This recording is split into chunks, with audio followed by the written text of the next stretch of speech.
ស្វាងស្រវឹងទើបដឹងខ្លួនថាធ្វើអ្វីខ្លាំងអតីតលៀងមិនជ្រាំងជំនះខ្លួនឯងខ្ញុំប្រហែលបាបហួថ្លែងបំផ្លាញចិត្តមនុស្សស្មងថ្ងៃនេះលែងចង់ខំតែចិត្តបែកជាវល់វល់រៀបការហើយមានប្រពន្ធចិត្តទូទុននឹកអតីតកាខ្ញុំធ្វើឲ្យមនុស្សម្នាក់នៅតែឯកាគេនៅតែគ្មានសង្សារគេនៅតែបារម្ភដំនឹងថាគេលួចសួរខ្លាចខ្ញុំឆ្លងគ្នាអោប្រពន្ធតែចិត្តលួចនឹកសង្សារស្ដាប់ទៅអាត្មានិយមយ៉ាងណាកំពុងអោបមនុស្សត្រូវការតែអារម្មណ៍លួចខ្សឹកខ្សួលនឹកមនុស្សម្នាក់ធ្លាប់ស្និទ្ធស្នាលអោបប្រពន្ធតែនៅអាណិតសង្សារនឹកយ៉ាងណាក៏មិនហ៊ានខល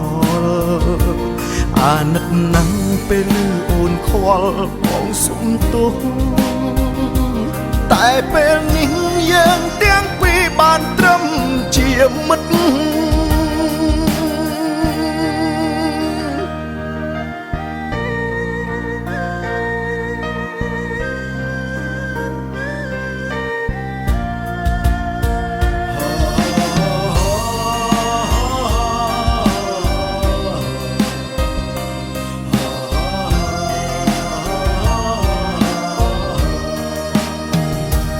រៀបការហើយមានប្រពន្ធចិត្តទូទុននឹកអតីត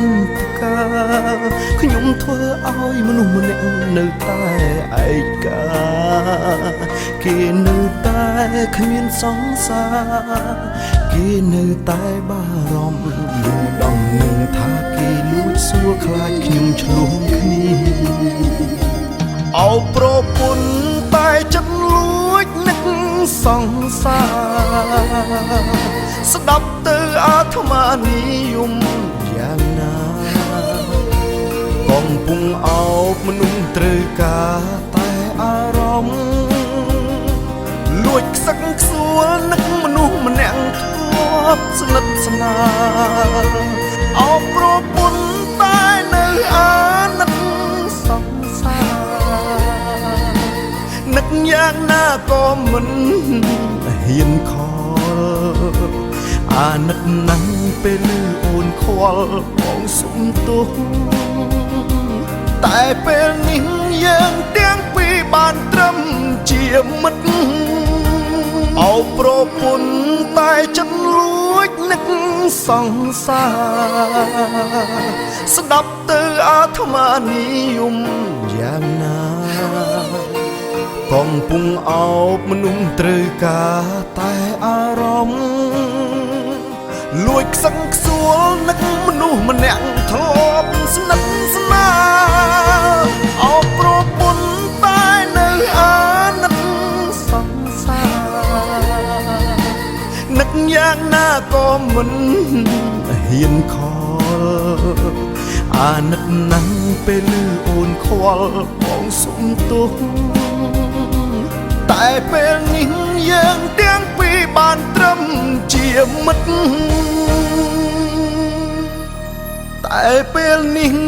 យើងទាំងពីរបានត្រឹមជាមិត្ត